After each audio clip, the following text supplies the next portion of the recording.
Good morning, Shamberg. I'm Alex Maciejewski. And I'm Natalie Chakra. Welcome to our show, The Berg.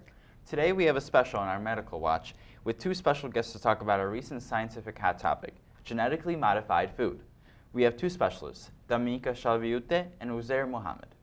Uzair is currently the CEO of the Pioneer Hybrid International Corporation, and he'll be talking about the benefits of biotechnology. Dominika is a representative from the European Federal Drug and Food Administration who will be explaining the risks of genetically modified food. Good morning, Alex. Thank you for having me on today's show. Good morning. Thank you for coming in. Can you explain to us what genetically modified food is?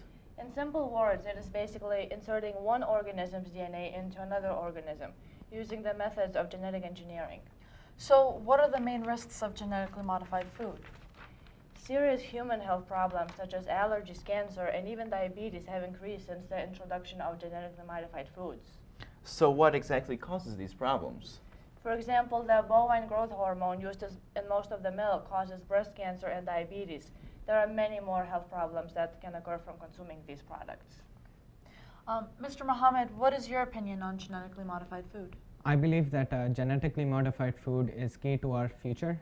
Since population is increasing rapidly, biotechnology can help us feed the world and by producing more food in a shorter time period. What about the effects that Dominika mentioned before?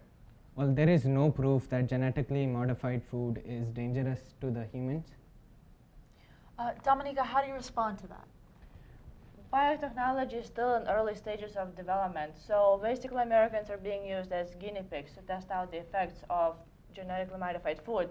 And actually an experiment on the rats fed with genetically modified potatoes was performed, which showed damage on their vital organs and immune systems, and also caused birth defects to the next generation.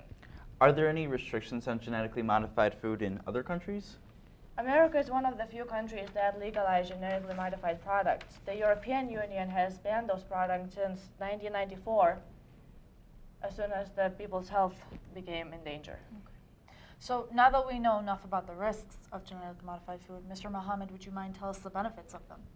As I mentioned before, we can produce the food at a faster pace. Farmers can sell those crops to the world and stopping poverty, world hunger.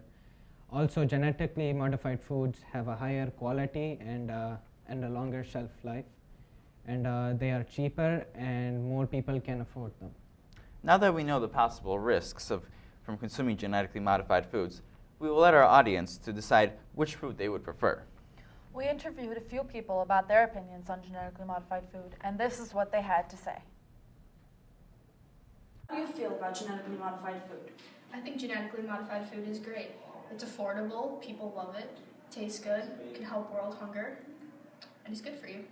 Corrado, what is your opinion on genetically modified food? Well, genetically modified food is just so bad because I go to the Whole Foods market every day and I get to pick up all this fresh food and I see all these people going into Dominic's, Target, and all those bad places. And I'm like, oh my God, people! You're like, oh God!